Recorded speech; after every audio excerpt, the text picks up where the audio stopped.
translucent resin bust.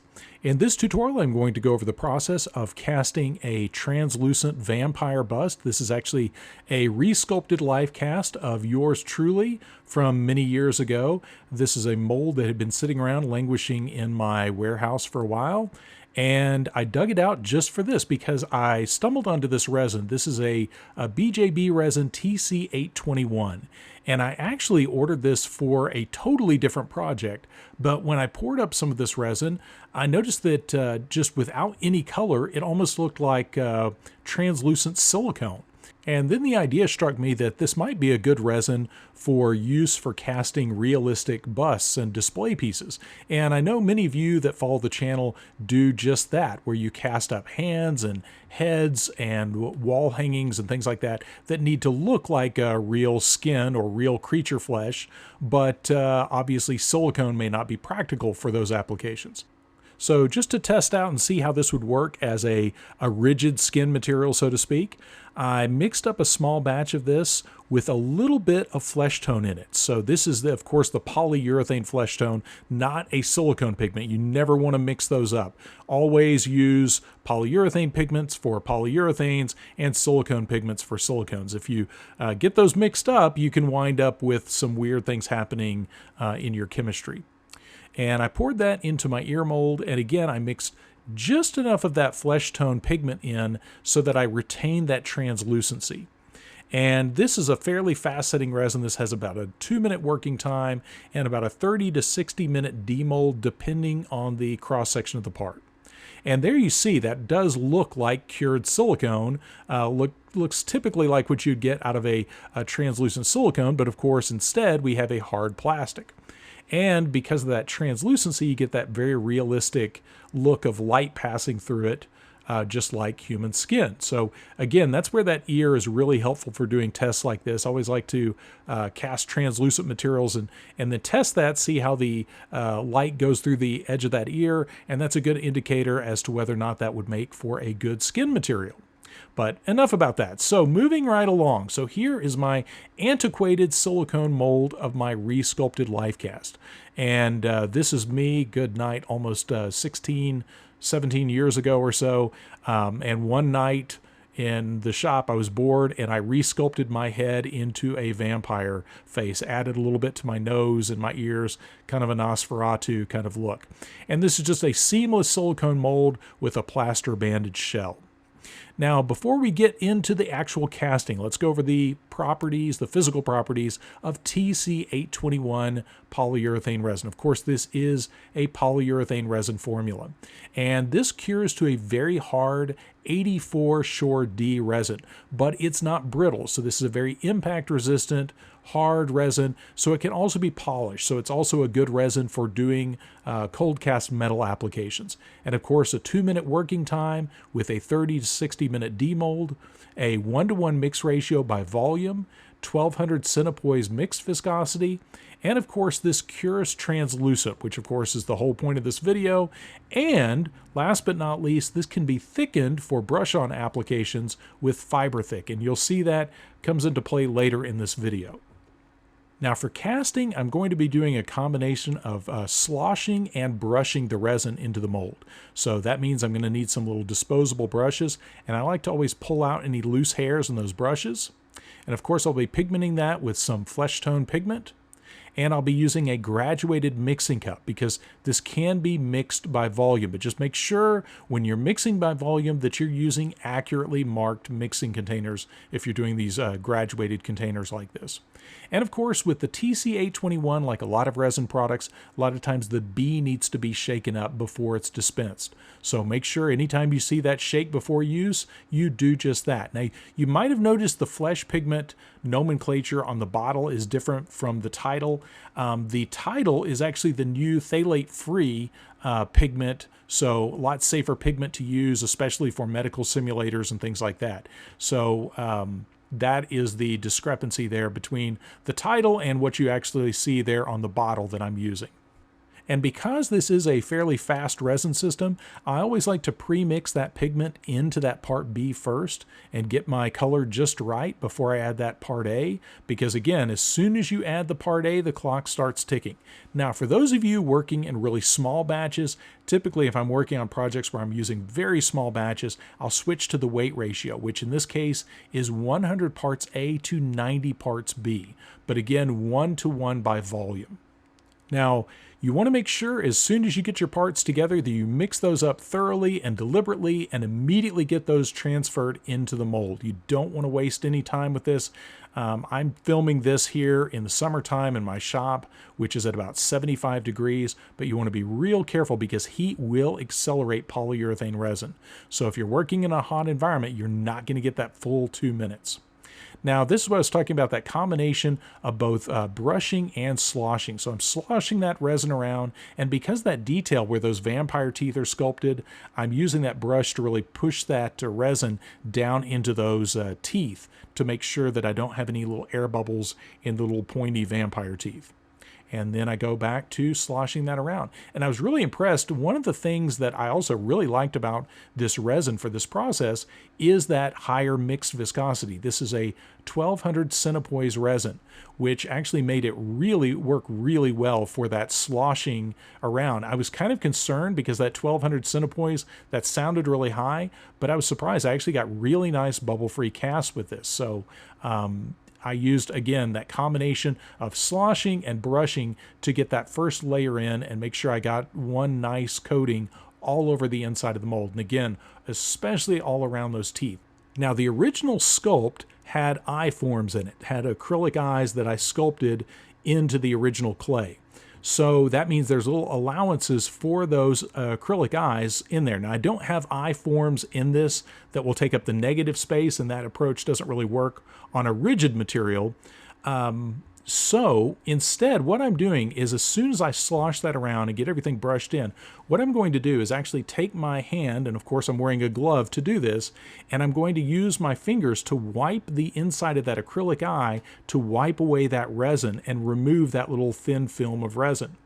And that's what I'm doing right there, is I'm scraping off that little bit of resin on the eyes. And this is a kind of a tricky timing thing because you want to do that before that resin really starts to gel. And right here it's gelling, so I'm ready to just leave that alone once I've, again, cleared those eyes, make sure the silicone is exposed there where the eyes are. And the reason I'm doing that is to make the job of putting the acrylic eyes into the head later on a lot easier. So now I'm ready to mix up my second batch.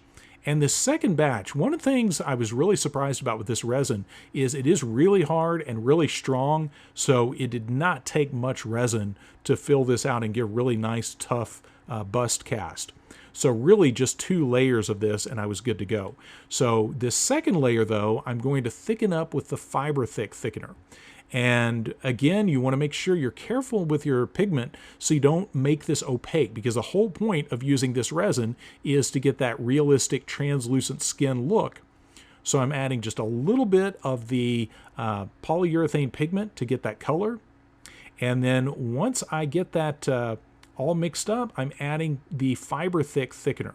And FiberThick is an inert thickening agent. You can add as little or as much as you want. It doesn't change the chemistry of the resin. All it's doing is thickening it. So it's a lot like adding powdered sugar to frosting to thicken it. So as soon as I add that in and stir it up, it's going to convert it to more of a thick paste. And what I want for this is a thick enough paste that it doesn't sag on the sides of the mold. So I can brush that into the ears to thicken the ears up and give those additional strength, and around the eyes, because I really want to be able to control that resin right around those eyes, because ultimately I'll be putting acrylic eyes into those little eye sockets. So I want to make sure that resin is just, thick enough to be a strong little eyelid and whatnot, but not so thick that it interferes with the way the acrylic eye will sit in that socket. And again, that will all make sense later on. So I'm brushing that all in. So the first thing I did was go in right around the eyes, and now I'm going in around the rest of the head to thicken up those areas and give it more strength around the edge of the cast. and especially around the ears, making sure the ears are filled. And this is one of those things, once you have that first layer on the inside of the mold, that one solid layer of skin, you can do this in as many batches as you want, as long as you do those fairly close together so that you get a good bond between those batches of resin. Now again, it's important to remember that working time, it goes by fast. That 2 minutes starts as soon as your A and B components go together. So you want to make sure that you're moving carefully and quickly and that you get that resin spread out all over the inside of the mold. And then as soon as it starts to get to that point where it's a little on the grabby side, you want to leave it alone and back off. So I'm going to do one more batch after this because that little mouth area just has a little thin bit of that resin that I sloshed around with the first layer. So I need to come back and put some additional resin around there to reinforce that mouth area and any other thin spots in the cast. Now this is the final batch of resin that I'm going to be using for the casting phase. So again, just mixing up a small batch here to go into the ears again to thicken those edges up. And with a bust like this that's just going to be hanging on the wall, really the main area you want to focus on is the edge where you're going to ultimately be anchoring that to a wall plaque or something like that. But again, that's one of those things, it's all up to you and how you like to do your casting. But personally, again, this is a pretty conservative way to cast. You don't use a lot of resin for this kind of cast. I think all told, this probably used maybe a pound of polyurethane resin. So again, pretty economical way to do it. So again, I'm going in, brushing that in and being very careful about those eye areas. That's one area I want to be really careful about because if it's too thick, again, that means I have to use a lot of Dremel tool work to clean up those areas around those eye sockets so those acrylic eyes will fit in there. Now, I think this was right at about an hour later.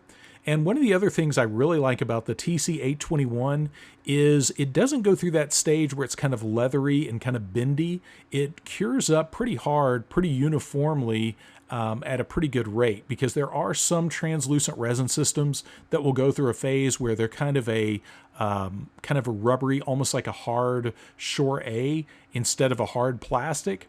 And that can lead to parts warping once you remove them from the mold and things like that. But this was pretty tough and strong and firm right at that 60-minute mark. Now this is where I have to be really careful. And again, this is where this mold definitely needs to be remade because that's a lot of strain on that mold, pulling that plug of silicone out of that vampire mouth. But there you see the casting. Now, one of the most important steps when I was casting was that step of wiping away that resin that was getting on those eyeforms or where the eyeforms had been in that silicone mold. So you see, because I kept those relatively clean, I just have a very thin membrane of resin right there on those in those eye holes. So I'm just going to remove those with an X-Acto knife. And I learned that the hard way. I cast 2 copies like this, and the first copy I didn't pay as much attention to the resin that was getting on those in those eye holes, and that meant a lot of cleanup work with the Dremel tool.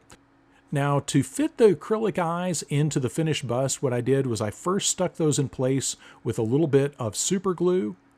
And I just used the super glue just to hold them in place so that I could mix up some thickened resin. Here I'm mixing up some TC821 with FiberThick to kind of a paste consistency again.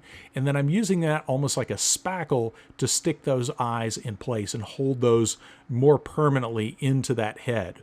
And again, that just gives everything a lot more solid feel and fills in any little gaps or any areas around like the tear ducts and things like that. So it just looks a lot more realistic on the finished cast. So again, I'm just going in and mainly spackling that resin right around those acrylic eyes and adding it to any other little thin spots on the inside of that bust. You just want to be really careful to not be too crazy with that so that you don't push that through a hole to the other side of the cast, especially around the eyes, and wind up messing up your acrylic eyes. So it does take some finesse to get all that in place. Now, any rough edges around the base of the piece, I typically use a wood rasp to clean those up. And then here I'm using a Dremel tool to clean up those little vampire teeth, put a little better point on those teeth. And now we are ready for painting. And that was another nice surprise with this particular resin. I was able to paint this with just regular over-the-counter acrylic paints and got a really good bond between the acrylic paints and the resin. Now, I did not use any mold release when I cast this, but I was pleasantly surprised at how well the acrylic paints bonded to the TC821. Now, this paint job was pretty fast. I just did this in about 30 or 45 minutes.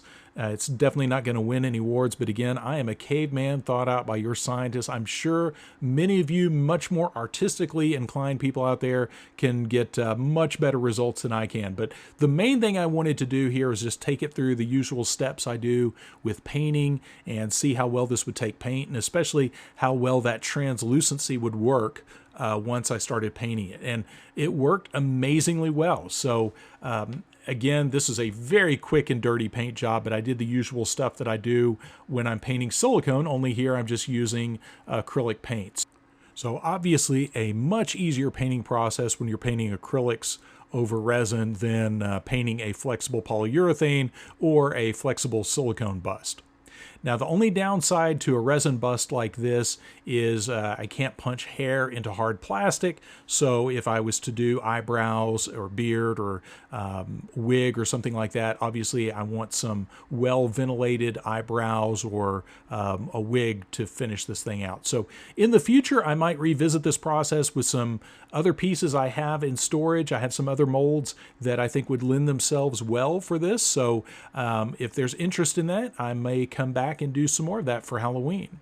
Now here I'm just airbrushing more of the acrylic, and again, I did this in a hurry. If I was to do a much better version of this, I would definitely put some masking tape over the eyes. As it was, I just was trying to be really careful with my aim and not get any material on the eyes, but I took it through all the usual steps of airbrushing and using a flick brush and all that. And overall, I think it came out well. And again, this is one of those things I thought a lot of you that do resin busts like this might appreciate this information, and especially knowledge of that 821. Again, not a new resin, new to me. I didn't know about this, but this was definitely a great resin for this kind of bust. Now, the last step that I did was I mixed up some 5-minute epoxy and brushed that onto the acrylic eyes and onto the teeth just to give it kind of a wet look, and then called it done. Now, as usual, I'll put links to all of the materials I used in this video in the video description, so be sure to check those out. And also check the end screen. On the end screen, I'll link to some previous tutorials on pigmenting polyurethane and some other things about common resin issues and that sort of thing. So definitely check out the end screen and definitely check the links in the video description. Now, as always, in accordance with the prophecy, if you haven't done it already, be sure to like and subscribe. Share this video with your friends because, you know, who doesn't want to learn how to make a translucent resin vampire bust out of TC821? So again, thanks for watching, and as always, thanks for supporting the channel.